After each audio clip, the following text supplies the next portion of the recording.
Have you ever had that really strange, unsettling feeling? Uh, The one where a place you know really well, intimately even, suddenly feels, well, off. yeah, like a familiar street's just subtly shifted, or maybe your daily commute takes an impossible turn. Exactly. Just when you were certain of your destination, that kind of pervasive, unnerving sense of something being almost right, yet somehow fundamentally wrong.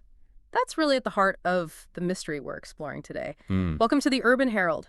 We're your team dedicated to uncovering the most compelling narratives shaping urban life, culture, innovation, all that stuff. Right. We aim to bring you high-quality info and, fresh perspectives on what's really pulsing in the city and, well, beyond. And today, we're taking a deep dive into one of the most, I think, fascinating examples of collaborative storytelling in the digital age, Hmm. the Setealém myth. It's quite something. What started as this singular, really chilling experience on a São Paulo bus back in 1994 Yeah. has just mushroomed. It's become this sprawling, incredibly sophisticated digital folklore. So our mission today really is to unpack how this phenomenon so skillfully blurs the lines, between urban legend, internet horror, creepypasta, and even a kind of social experiment. Okay. We want to understand what it tells us about how communities, especially in the digital age, construct shared meaning, Right. How meaning gets made now. and how fear can propagate, how Yeah. it evolves through these new networks, and maybe most importantly, how our everyday urban anxieties, Mm-hmm. those quiet worries about getting lost or feeling like an outsider, how those get transformed into these extraordinary collective narratives. It's an absolutely captivating topic, and like you said, this isn't just about jump scares or obvious horror, though it is undeniably unsettling. Definitely unsettling. Setealém is this profound case study. It shows how deeply local anxieties about city life, can actually resonate globally through transmedia storytelling. That's a great point. We're going to trace its origins, look at its really rapid digital evolution, and try to uncover the subtle, often unwritten grammar of its parallel reality. A reality that feels like it exists just, a hair's breadth from our own. Exactly. So to really get Setealém, we have to go right back to the beginning, to its genesis. It all stems from this truly bizarre incident that sparked the whole thing. Okay. It started with a guy named Luciano Milici. He's an advertising professional, a publicitario, as they say in Brazil, and also a horror writer. This was back in 1994. Right.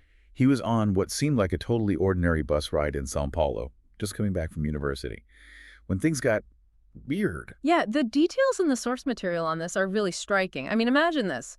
Yeah. You're on a crowded bus, right? And suddenly, passengers, even the conductor, start urgently warning you. Not just one person. No, like a coordinated effort. They're telling you the bus is heading to Setealém, this place you've absolutely never heard of. And you're thinking, what on earth? Exactly. But their expressions, the sources describe them shifting from pity almost to outright aggression, all insisting you have to get off the bus now. It's not just someone being strange.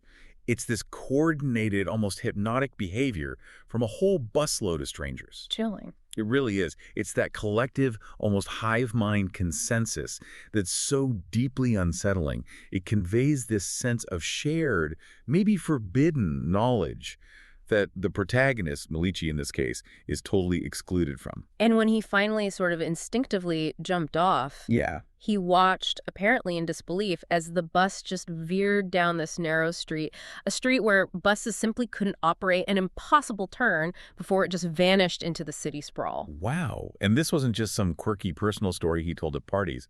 It became the foundational, terrifying incident for an entire mythology. And this is where it gets really fascinating, I think. This incident, what we might call transportation horror, Good term for it. it perfectly encapsulates these fundamental anxieties that ended up fueling the whole Setealém mythology. I mean, think about São Paulo's public transit system. Yeah. Vast. Huge, often labyrinthine, constantly changing, notorious for confusing routes and packed buses.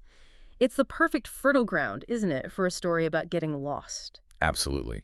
Not just physically lost, but lost between realities. That deep-seated feeling of disorientation, being somewhere familiar that suddenly feels utterly alien. Right. Exactly. And the synchronized behavior of those passengers, that unified knowledge of something Milici couldn't grasp, that reflects a much deeper layer of fear, doesn't it? Like what? Well, urban exclusion and belonging. which resonates powerfully within the Brazilian social context, but I think it's universal too. True, that fear of being the outsider. It taps into that primal human dread, being left behind or worse, being taken somewhere against your will, completely unable to understand why. It's like the city's hidden rules suddenly become manifest and terrifying. But the real sort of genius here wasn't just the experience itself, unsettling as it was Melici's decision afterwards. What he did with it. Yeah, to transform this intensely personal, deeply unsettling anecdote into a collaborative horror experiment. That single choice, it fundamentally altered how we think about creating internet mythology, didn't it? Completely. And the term Setealém, which, just for clarity, you might see spelled different ways, Setealém, Sevenalém, or Setealém, it didn't just become a name for the place. It became the core seed, the starting point for this entire, vast, interconnected universe of parallel dimensions. In that number 7. Right. If we step back and look at the bigger picture, the number 7, embedded right there in the name, it carries significant folkloric weight across so many cultures. Completion, otherworldliness. Exactly. Things like completion, otherworldliness, transformation. In the Setealém mythology, this number isn't just a label. It's a recurring, potent motif. How so? Well, we see it pop up again and again. 7 strikes of a ritual drum, 7 days lost in the parallel dimension, 7 often acting as the very threshold between our ordinary world and this extraordinary, terrifying other reality. It's like a symbolic anchor, a numeric key to the unknown. Precisely. A powerful symbolic anchor. So Melici has this profound, deeply unsettling experience in '94. That's the spark, the sort of initial big bang for Setealém. Right. But the story didn't just instantly explode across the early internet. No, not at all. Those first few years, roughly 1994 to 2003, were what we're calling the dormant years. Yeah. The story just existed in whispers, really. A personal anecdote shared among friends, local oral tradition, absolutely no digital footprint. Just a secret passed ear to ear, like a classic urban legend. That's exactly right. It lived entirely in that word-of-mouth space. But then came the pivotal moment, what we've dubbed the Orkut catalyst. Ah, Orkut. The true birth of Setealém as a wider cultural phenomenon happened around 2004. That's when Melici decided to create a community for it on Orkut. And for listeners who might not remember or know, Orkut was huge in Brazil back then. It was the dominant social platform for years, long before Facebook really took hold there. Absolutely dominant. What's particularly captivating about this next step is that Melici, apparently, initially just saw the Orkut community as a small space, for friends from his neighborhood. A place to kind of playfully discuss his strange bus ride. Right, just a local thing. But then something totally unexpected happened. Strangers started requesting access to the community. Oh, interesting. Yeah, and they weren't just curious. They were claiming they had their own unsettling experiences with this place called Setealém. Wow. So it wasn't just friends validating his story. No. This was the moment the myth truly started to breathe on its own. Expanding organically, collaboratively, people were coming forward with their own pieces. Which leads us to a really crucial question. Why Orkut? What was it about that platform? Good question. Its unique community structure, it turns out, was absolutely essential for Setealém's development. Unlike, say, the fleeting nature of a lot of modern social media. Yeah, like a quick tweet or post. Exactly. Orkut communities provided these persistent spaces. They were like digital homes for ongoing discussion and collaboration. More permanent. Much more. And the platform's emphasis on detailed profiles and dedicated community membership fostered deeper connections between people. It built the kind of trust and continuity you really need for sustained, multi-person storytelling. Right. It wasn't about quick, anonymous posts flashing by. It was about building a cohesive, shared narrative, sometimes over years. Precisely. And that distinction is so important because what started to emerge was really unprecedented in digital folklore at the time. How so? It was this systematic, carefully curated approach to collaborative horror, very different from the anonymous, often chaotic creepypasta traditions that were spreading on places like 4chan or Reddit. Right. Those short, shocking tales meant to be copied and pasted everywhere. Exactly. No clear author, often. But Setealém maintained clear authorship in Melici. His role shifted from just the initial creator to this dedicated curator. Okay, so he was guiding it. Meticulously selecting submissions that actually maintained narrative consistency, ensuring the whole mythology felt organic, yes, but also coherent, not just a jumble of random scary stories. And the timing, The mid-2000s Brazilian internet culture was just perfect for this experiment, wasn't it? Seems like it. Orkut users were incredibly engaged. These communities were central social hubs for people connecting over shared interests. And the platform's dominance within Portuguese-speaking Brazil created this relatively insular environment. Right, contained. Yeah, where this local folklore could really develop and deepen without immediate international dilution. It allowed its unique character to solidify before hitting a wider audience. And this model, this really sophisticated understanding of how internet communities could be channeled for creative output, it highlights Milici's foresight, I think, Definitely. by setting up both implicit rules, sort of unstated guidelines, and explicit ones. Along with a consistent aesthetic, the project created this robust framework. A structure for collaboration. Right. Within that structure, hundreds of contributors could add their own pieces to the mythology without it ever losing its core coherence. And that approach, it would later influence other digital folklore projects, setting a new standard for online collaborative horror. So moving beyond those formative or cut years, let's say from about 2009 to 2014, Setealém entered a phase of pretty significant expansion and systematization. Things got more organized. Yeah, exactly. This period saw the development of what we call canonical stories, which helped solidify those clear aesthetic conventions. The community grew massively, thousands of members. Wow. And the rules, the submission guidelines, they became more formalized. We also started seeing the first hints of transmedia elements appearing, the myth extending beyond just text. And interestingly, academic interest began to cautiously emerge. People started studying it.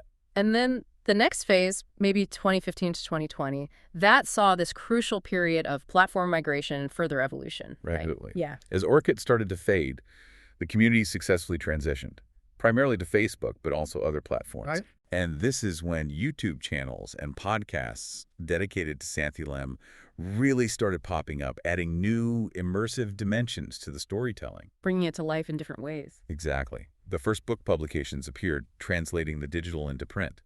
International recognition started to grow significantly. And this is also when serious digital anthropology studies of Setealém really kicked off, recognizing its cultural importance. Right. And that brings us pretty much up to date. This period from, say, 2021 to now 2025. Setealém has truly hit mainstream recognition. It really has. It's acknowledged, discussed within the global horror community. You find it in academic courses on folklore now as a legitimate subject. That's significant. Very. Documentary films, increased media coverage, its influence on other collaborative horror projects is clear. It serves as a template. And its virtual communities just keep expanding across more and more platforms. It's gone from this niche online thing to a recognized, really impactful cultural artifact. Now, let's dig into something I find incredibly captivating. The actual grammar of this other reality. The unwritten rules, the feel of Setealém. Okay. A core concept here, the sort of theoretical backbone, is liminal spaces. Ah, yes. Very important. For anyone unfamiliar, liminal spaces are essentially these transitional areas, thresholds, in-between zones that exist betwixt and between defined places or states. Neither here nor there. And that uncertainty is key. Exactly. The work of anthropologist Victor Turner on liminality really helps us understand why these spaces, think empty corridors, abandoned shopping malls, vacant bus stations, why they feel inherently uncanny. They're unsettling. Deeply. There are spaces of transition, not arrival. That in-betweenness creates this profound sense of ambiguity. In Setealém mythology, these aren't just passive backdrops. Right. They become active portals. The bus going down impossible routes, the shopping center bathroom leading to an altered reality, the apartment stairway connecting to another dimension. So the architecture itself is active. Precisely. These locations show the mythology's sophisticated grasp of how architecture profoundly shapes our psychological experience. That's a powerful idea. So central to Setealém is how it transforms mundane, everyday urban infrastructure into potential gateways. Right. Things you see every day. Buses, lifts, staircases, even shopping center toilets consistently portrayed as these precarious thresholds.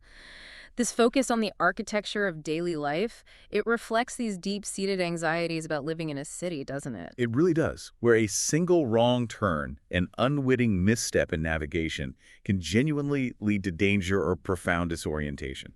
And the choice of public transportation as a primary portal seems really deliberate. Oh, absolutely. It's not arbitrary at all. It reflects very specific aspects of the Brazilian urban experience. Think about São Paulo's bus system again. Right, the The complexity. constantly shifting routes, informal stops, the incredibly complex connections. It creates genuine opportunities for disorientation even normally. Yeah, you can get lost easily. The mythology just masterfully transforms that everyday uncertainty into a supernatural threat. It mirrors broader anxieties about urban mobility, economic disparity, the fear of class displacement in a huge metropolis. It's a brilliant use of urban semiotics, really. The Setealém stories show this sophisticated understanding of how to make familiar spaces uncanny through what they call subtle wrongness. Subtle wrongness, I like that. Yeah, imagine walking into a place you know well, but the fluorescent lights. They're casting this sickly yellow glow instead of white. Okay, unsettling. Or the water from the taps is strangely thick, almost viscous. Digital clocks might show impossible times, like 25.73. Familiar signs could have tiny, almost imperceptible errors. Just enough to make you question everything. Exactly. These incredibly specific details show how collaborative horror can develop its own unique visual language. It creates these recognition patterns that tie disparate stories together into one cohesive, deeply unsettling vision. And building on that, shopping centers hold a particular significance within the mythology, don't they? They really do. They act as capitalism's inherent liminal spaces. Places where the boundaries between public and private consumption and community just blur. True. These commercial environments, meticulously designed to encourage spending and constant movement, often exist in this kind of artificial, eternal present, shielded from day and night. Like casinos, almost. Very similar feel. Mm. Setealém pushes those artificial qualities to uncanny extremes. It transforms the familiar mall landscape into something alien yet eerily recognizable, making them crime sites for dimensional instability. So it really boils down to this aesthetic of wrongness and how it masterfully taps into the uncanny valley effect. Explain that a bit more. Well, what makes Setealém so effective, I think, is its unwavering commitment to this almost right aesthetic. Instead of, throwing overt monsters or explicit gore at you, Right, not jump scares. it focuses on environmental wrongness, spaces that feel deeply familiar yet are fundamentally, terrifyingly altered in subtle ways. And this approach skillfully taps into what psychologists call uncanny valley effects, where small, seemingly minor deviations from what you expect create this disproportionate, unsettling unease. Yeah, it's atmospheric horror. Some call it environmental storytelling. It lets you, the listener, fill in the most terrifying details with your own imagination. Your mind becomes the source of the horror. Exactly. The wrong-colored light, the slightly skewed sign, the too thick water. These subtle wrongnesses pile up into this overwhelming dread without needing a big supernatural reveal. It's a masterclass in psychological horror. And the inhabitants of Setealém themselves fit this principle perfectly, don't they? How so? They're consistently described across multiple accounts. Pale-skinned, distinct dark or maybe yellow eyes. They mimic human social patterns, but you get the sense that beneath the surface, they're fundamentally alien. Right. And they warn visitors to leave. Yes, they exhibit territorial behavior, seem collectively eerily aware of the visitor's presence. It creates this powerful sense of coordinated exclusion. Which mirrors real urban anxieties. Perfectly. Anxieties about belonging, social stratification, that uncomfortable feeling of being an unwelcome outsider in certain spaces. And there's another layer too, isn't there? The time distortions. Ah, yes. A fascinating extension of this aesthetic of wrongness is its portrayal of temporal distortions. Visitors frequently report experiencing different time flows. Like time moves slower or faster. Exactly. Or encountering anachronistic technology, finding an old rotary phone in a modern building, for example. Or finding themselves in versions of spaces that seem to exist in completely different decades. Wow. These temporal anomalies aren't just stylistic quirks. They reflect deeper anxieties about rapid urban change, gentrification, the disorientation of living in constantly transforming cities. It's like the past, present, and some weird future are all bleeding together, making time itself feel like another illusion. Precisely. It adds another layer of profound disorientation. Okay, let's explore some of the specific stories now. The ones that have really built this rich, layered world, the canonical narratives that define Setealém and its unique brand of horror. All right, the keystones. We absolutely have to start with that foundational bus journey, which, as we mentioned, really serves as the ultimate template for dimensional travel in this whole mythos. Indeed. Melici's original bus incident, didn't just establish the core mythology, you know, urban transport as portal, collective awareness among inhabitants, urgent warnings. Yeah. It also set the narrative conventions for basically all subsequent contributors. The focus on public transport in particular taps so deftly into those broader anxieties about urban mobility, class displacement, the vulnerability of commuters on unfamiliar routes. It really introduced so many of the constants we see again and again. The protagonist's initial confusion, that collective, almost menacing behavior of the inhabitants, the urgent need to escape, and that lingering, unsettling uncertainty what really happened. Right. These elements created this flexible, powerful framework. It allows for countless variations, new accounts, but they all maintain this coherent internal logic that you instantly recognize as Setealém. And the bus driver's role in that first story is pretty intriguing, too. Yeah, are they unwitting, complicit? Exactly. Whether they're just caught up in it or somehow a knowing guide, the driver reflects those specific anxieties about trusting essential urban service providers. Like we said, in a city where a wrong turn can genuinely lead you into danger, the mythology amplifies those real fears, transforms a navigation error into terrifying dimensional displacement, the ultimate bad trip. Okay, next up, the drum portal. This one, to my mind, is maybe Setealém's most sophisticated exploration of ritual and consequence. I agree. It's a very layered narrative. It describes a family who discovers this ancient, kind of unassuming drum that, to their horror and fascination, acts as a gateway between dimensions. A portal object. Exactly. Yeah. And what's truly compelling here are the precise, almost ritualistic rules tied to it, and the stark consequences if you break them. Like what kind of rules? Well, children who perform the ritual correctly, they experience breathtaking beauty, large gardens, strange floating machines in Setealém. But those who violate the rules face horror, swamps, humiliation, a terrifying eternal night. It stays. Very high. And the most chilling moment comes when one character, scoffing at the warnings, mockingly strikes the drum exactly 7 times. The number 7 again. Right, that sacred, dangerous number. And his brother vanishes, permanently swallowed by the other side. Wow. That story introduces some crucial elements, doesn't it? Absolutely. It underscores the importance of respecting unstated rules. It highlights the severe consequences of treating the mythology or the dimension itself with disrespect. And it firmly establishes that Setealém isn't just a place. It has its own distinct, often brutal, moral logic. And you mentioned cultural roots. Yeah, subtly, the drum itself connects this modern urban mythology to indigenous Brazilian spiritual traditions. It grounds it in a much older, deeper cultural tapestry, even if implicitly. And it serves a kind of social function too, right? Like old folklore. Definitely. The clear rules and severe consequences in the drum portal story act as implicit behavioral guidelines, not just for the fictional characters, but also for you, the real-world community participants. How does that work?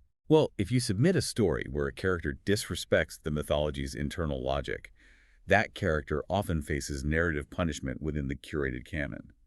This encourages more serious, thoughtful, respectful engagement with the collaborative storytelling process itself. It's like a meta-narrative. The myth teaches you how to participate in its own creation. Exactly, a self-regulating ecosystem in a way. It also establishes Setealém's as this remarkably responsive environment. Responsive how? The different experiences, beauty for the respectful, horror for the mocking, show that this dimension actively reacts to the visitor's attitude and actions, which mirrors the community-driven nature of the mythology itself. Respectful participation gets rewarded with inclusion, disruptive behavior gets excluded or ignored. Interesting. Okay, another really compelling narrative is the green shirt threshold. This one masterfully showcases Setealém's take on time distortion. Ah, yes, the poignant one. This urban legend tells of a child who vanishes. It feels like 7 days pass for them in the parallel dimension. 7 again. Yet when they return, only a few hours have gone by in our reality. Classic, distorted temporal perception that leaves you reeling. What's truly brilliant here, I think, is the detail of the borrowed green shirt. It's so mundane, yet incredibly effective. The proof object. Exactly. It serves as this tangible proof object, a physical anchor between dimensions. It provides concrete, almost undeniable evidence validating the supernatural experience. That ordinary detail makes the incredible believable. It answers that core horror challenge. How do you make the unbelievable feel real? And what's particularly resonant in this story is how it establishes children as especially vulnerable to slipping into Setealém. It taps right into those broader cultural anxieties about urban childhood. Right, kids exploring. Yeah, in cities where a wrong turn can lead to real danger, a child's natural curiosity can become a liability. Mm. The mythology transforms common parental fears about kids getting lost into these supernatural cautionary tales. Its traditional folklores function encoding survival info into memorable stories. And then there's the shopping center bathroom portal, a prime example of Setealém's mastery of what we called phenomenological horror. Right, terror from perception shift, not monsters. Precisely. A visitor enters a seemingly ordinary bathroom in a mall. They come out not back into the familiar mall, but into a shopping center transformed into a gallery. What does that mean, a gallery? We're talking sickly yellow lighting, thick water from the taps, familiar signs subtly rearranged, and shops selling impossible things like living, chirping birds displayed in glass cases like they were handbags or shoes. Okay, that is deeply weird. The horror isn't something jumping out. It emerges from that profound sense of recognition mixed with fundamental alteration. This is almost a place you know, but it's disturbingly transformed. It brilliantly shows the mythology's understanding of commercial spaces as inherently liminal, like we discussed, always in that artificial present. Yeah. Setealém just pushes those artificial qualities to uncanny extremes, revealing the underlying strangeness of commercial architecture itself. And it taps into anxieties about consumer culture too, doesn't it? Absolutely. The impossible merchandise living creatures sold as objects, brand names subtly wrong, items that just shouldn't exist, reflects deep concerns about commodification. Breaking down boundaries. Exactly. In Setealém's commercial spaces, the very boundary between living and object, natural and artificial, familiar and foreign, completely breaks down. It creates this truly unsettling, almost philosophical terror. Let's shift focus a bit now to the fascinating sociology of fear woven into this whole project. How digital communities essentially act as these myth-making machines. Okay. The Setealém myth profoundly demonstrates how internet communities can function as incredibly sophisticated mechanisms for creating shared mythology. It's really testament to collective imagination. It truly is. And unlike traditional folklore, which often evolves slowly, organically, through oral transmission over generations, Right, geographical drift. the collaborative horror like Setealém develops in these moderated digital spaces. What's revolutionary is that contributions can be rapidly evaluated, carefully curated, and then seamlessly integrated into the growing mythology. It allows for folklore with unprecedented coherence and a surprisingly rapid evolutionary pace, almost like accelerated cultural development. And modern digital anthropology is increasingly recognizing these online communities as legitimate sites of cultural production, right? Absolutely. Fully capable of generating traditions, customs, shared meaning systems comparable to physical communities. Setealém provides compelling, real-world evidence for this. It shows vividly how virtual communities create culturally significant folklore serving traditional social functions, just adapted for the digital age. And the community's remarkable success stems from that delicate balance we talked about, openness and control. Crucial balance. Anyone can submit stories, but Malici's curatorial role is essential for ensuring narrative consistency, maintaining the core aesthetic. It creates what folklorists call an authoritative tradition, a mythology that feels organic, community-driven, yet still maintains a cohesive aesthetic and logical structure. And that model has profoundly influenced how other online communities approach collaborative creative projects. It set new templates. Which brings us back to the speed of it all. The digital format enables these rapid feedback loops impossible in traditional oral folklore. You see the impact immediately. Exactly. Contributors see how their additions affect the whole mythology in real time. It allows for adjustment, refinement, immediate collective validation. This accelerated evolution lets Setealém adapt incredibly quickly to changing social conditions and anxieties while keeping its core identity. So what does all this tell us about urban anxiety as a mythological framework? Well, Setealém functions as this profoundly sophisticated expression of urban anxiety. It takes common, everyday city experiences and transforms them into these compelling mythological frameworks. Right, addressing fears specific to city living, getting lost, the wrong bus, unfamiliar neighborhoods, territorial residents making it clear you don't belong. And connecting it back to the broader picture. Brazilian cities, with their dramatic economic disparities, complex social geography, rapid transformations, they generate particular forms of urban anxiety. Where navigation errors can have real consequences. Exactly, where spatial awareness is literally a survival skill. Setealém channels these very real, visceral concerns into supernatural narratives. It provides a powerful framework for processing urban trauma and fear through storytelling, but in a safe, fictional context. It almost becomes a metaphor for urban exclusion itself. That's a great way to put it. The parallel dimension allows these anxieties to be explored safely within horror. Setealém acts as a metaphor for that deeply felt urban experience of exclusion. Certain spaces, routes, communities feeling inaccessible, even hostile. And using public transport and shopping centers, places meant for public access, really highlights how even supposedly open infrastructure can become sites of exclusion. Precisely. And this leads us to think about how the inhabitants of Setealém mirror our own world's dynamics. Their collective, unnerving behavior often mirrors real urban dynamics, where established residents show a territorial knowledge and subtly or overtly exclude newcomers through signals, glances, hushed warnings. The mythology just transforms those everyday social exclusion patterns into this potent supernatural threat, amplifying real urban anxieties through folklore, making them incredibly impactful. Absolutely. Beyond its origins and concepts, Setealém's incredible internet culture and transmedia evolution is really a testament to its adaptability, isn't it? Remarkable adaptability. Its journey from that niche Orkut community to a full-fledged transmedia phenomenon shows exactly how digital folklore can thrive across changing platforms and audiences. It's successfully expanded across so many media, podcasts, YouTube channels, websites, social media, even published books. And crucially, each new platform and medium has contributed fresh elements and perspectives while somehow maintaining the core aesthetic and narrative conventions from that original Orkut community. It's a sophisticated transmedia approach. It shows a deep understanding of how contemporary audiences consume horror today. Right. Rather than single static narratives, Setealém presents itself as an entire universe, a rich, detailed reality to be explored across multiple formats. Which encourages deeper, more immersive engagement, while crucially maintaining that mystery and subtle unease essential for effective horror. It's not just stories, it's a world to get lost in. And the power of audio in this can't be overstated, can it? No, the podcast adaptations, like our own exploration today, have been particularly successful. Audio has this inherent capacity for atmospheric horror. That intimacy filling your mind. Yeah, its immersive potential perfectly suits Setealém's emphasis on environmental wrongness, subtle dread. Audio can create that visceral sensation of being truly lost in unfamiliar acoustic environments, replicating the core experience through a deeply personal channel. And furthermore, social media enables completely new forms of community engagement. Fans actively create and share art, intricate maps of Setealém's shifting geography, elaborate theories. Exploring its internal logic, its unwritten rules. Exactly.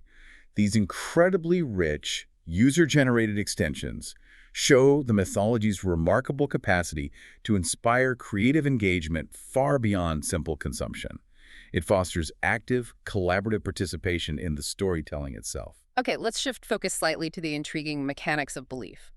How does digital folklore like Setealém actually function, both for its audience and its creators? Right, how does it work? A key aspect here is its unique model of collaborative authorship and distributed ownership. Okay. Setealém really represents a groundbreaking approach to intellectual property in digital folklore, while Luciano Milici maintains clear authorship of the original concept and retains curatorial control. Which is key. The mythology fundamentally depends on community contributions for its continued evolution and expansion. This creates what media scholars call distributed authorship.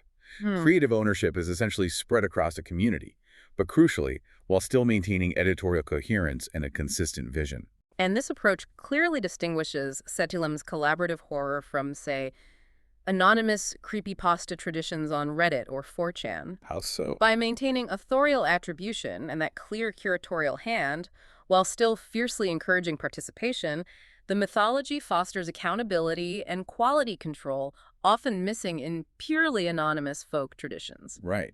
Contributors know their work will be evaluated against standards, which encourages higher quality, more thoughtful submissions. It's a fascinating solution, really. It addresses contemporary challenges in digital creative work where traditional copyright struggles with highly collaborative processes. Setealém demonstrates a viable model for how communities can effectively share creative control while maintaining a coherent artistic vision. It offers valuable insights for broader discussions about IP and creativity online. And what's particularly interesting is how the curatorial process itself becomes this dynamic form of collaborative storytelling. Militi's choices matter. Exactly. His selection, editing, integration decisions significantly shape the mythology's evolution. The community understands that submission doesn't guarantee inclusion. Which actually creates this competitive yet healthy dynamic. It encourages more thoughtful, original, well-developed contributions, pushing the myth to greater heights. So what about the performance of belief within these virtual communities? Does anyone actually believe Setealém is real? That's the fascinating part. Setealém powerfully demonstrates how digital folklore can maintain its profound effectiveness, even when audiences fully understand its fictional nature. So literal belief isn't the point. Not necessarily. Its power derives more from what folklorists call the performance of belief, that willing suspension of disbelief, engaging with fictional content as if it were real within specific contexts. Okay, I see. This performative aspect explains how Setealém functions simultaneously as both compelling entertainment and genuine folklore. Participants rationally understand it's fictional, yet they engage emotionally and creatively as if documenting real experiences. Which creates the social bonding and shared meaning-making typical of traditional folklore. Exactly. All while acknowledging the sophisticated media literacy of contemporary audiences. It's a complex, layered engagement with multiple levels of reality. And virtual communities really enable new forms of this shared belief performance, don't they? Things that would be hard to do face-to-face. Absolutely. Online environments can maintain multiple simultaneous reality levels. Participants can discuss Setealém as brilliant fiction in one thread, while engaging with it as a potential terrifying reality in another. It satisfies both rational curiosity and emotional needs. And this leads to how we create evidence in these digital realms. Right. The digital format enables elaborate belief performance through multimedia. Authentically crafted photos, chilling audio recordings, incredibly detailed maps. All used to create compelling evidence for fictional experiences. Allowing participants to engage in sophisticated reality play that significantly enhances the mythologist's psychological impact. It blurs those lines between fact and fiction in a deeply immersive way. Okay, let's place Setealém in the wider world now. Compare it to other digital folklore phenomena and look at some critical perspectives that have emerged. Good idea. Context is important. The SCP Foundation, probably the most successful English-language collaborative horror project, offers a really instructive comparison, doesn't it? Indeed. Where SCP typically presents horror through that cold institutional lens, scientific documentation, bureaucratic classification. Creating that aesthetic of bureaucratic dread, controlled fear. Right. Setealém emphasizes environmental wrongness, dimensional displacement. It focuses instead on individual disorientation, that visceral sense of being lost. So different flavors of horror. Both immensely successful collaborative horror, but using fundamentally different aesthetic strategies, reflecting different cultural anxieties. SCP's sterile style often taps into fears of scientific overreach or government control. Setealém's atmospheric urban approach addresses fears of navigation and social exclusion. And then there's the backrooms phenomenon, famously emerged from 4chan in 2019. Ah, yes, the endless yellow corridors. It shares Setealém's core focus on unsettling liminal spaces, pervasive environmental wrongness. But a key difference is that Setealém maintains that strict curatorial control we discussed. Whereas the backrooms evolve through entirely anonymous, unmoderated contributions, often without a central guiding hand. Right.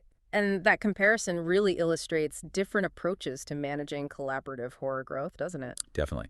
Setealém's curated model typically produces a more coherent, aesthetically consistent mythology, but maybe with slower, more deliberate evolution. While the backroom's anonymous, chaotic model enables incredibly rapid expansion and diversification. But often struggles with quality control and maintaining canonical consistency. It sprawls wildly. Yet both tap into remarkably similar universal psychological triggers. That profound unease of empty, repeating commercial spaces, the horror of infinite repetition, the primal fear of being lost in familiar yet fundamentally wrong environments. It suggests universal psychological responses to contemporary experiences of liminality. It's also clear Setealém has achieved significant academic recognition and a folkloric legitimacy. It's not just seen as internet entertainment anymore. Far from it. Scholars across disciplines increasingly recognize Setealém as legitimate, profound contemporary folklore. Why is that significant? Well, it demonstrates that digital communities can, with surprising speed and sophistication, create culturally significant narratives, serving the same fundamental functions as traditional folklore, expressing shared anxieties, forging community bonds, providing frameworks for understanding contemporary experience. And research in digital anthropology now provides the theoretical framework for studying these online communities as legitimate cultural sites. Setealém is a prime case study. Absolutely. Virtual ethnography methods, adapted carefully from traditional anthropology, are being rigorously applied to study communities like Setealém's. What are they finding? Fascinating insights into community dynamics, the intricate creative processes, the unique cultural transmission mechanisms that parallel traditional folklore but have distinct digital characteristics. So this academic recognition places Setealém within broader conversations about how folklore adapts in digital environments. Exactly. It provides powerful evidence that internet communities create culturally significant traditions with depth comparable to historical folklore. And its incredibly rapid evolution, decades versus centuries, directly challenges long-held assumptions. Assumptions like authentic folklore needing anonymous transmission and gradual generational evolution. Precisely. Setealém proves that carefully curated collaboration can yield profound and lasting cultural significance. Okay, while celebrating its success, we also need to consider some important critical perspectives, limitations, and concerns that naturally arise. Of course, nothing's perfect. As Setealém gains international recognition, questions inevitably come up about cultural appropriation and the ethics of folklore. How should it respectfully acknowledge its specific Brazilian origins, São Paulo geography, Orkut culture, local anxieties, while staying accessible globally without dilution? That's a crucial discussion. Balancing local authenticity with global accessibility. The Setealém examples suggest maintaining specific cultural details can actually enhance international appeal, adding depth. But there's pressure. Right. Ongoing globalization pressures could challenge that, pushing creators towards more generic elements for wider markets. Any international adaptations must carefully consider how to respect the original context while creating relevant local versions. Then there's the question of commercialization. Setealém's development into a transmedia property, books, podcasts, potential films, naturally raises questions. How might commercial pressures affect its folkloric authenticity? It's a valid concern. While Mythology has skillfully maintained control, commercial interests could potentially compromise the community-driven aspects that make Setealém unique. It highlights that inherent tension, doesn't it, between community ownership and intellectual property rights in digital culture. It really does. The Setealém model offers one approach, but its long-term sustainability as it grows remains a fascinating challenge. Commercialization always risks diluting cultural specificity for broader appeal, emphasizing generic horror over the unique Brazilian urban context that gives it power. And finally, we need to touch on the digital divide and accessibility concerns. That's an important point. Setealém's online development means active participation requires internet access and a certain digital literacy. This could potentially exclude communities who might otherwise have rich contributions. Limiting whose voices shapes the mythology's evolution. Exactly. And language barriers also affect participation and understanding, as it developed mainly in Portuguese-speaking communities. While that specificity adds authenticity, it limits wider engagement. Plus, platform dependencies create vulnerability. Like Orkut disappearing. Right. Communities risk losing years of work. Setealém showed impressive resilience migrating from Orkut, but future platform changes are always a concern.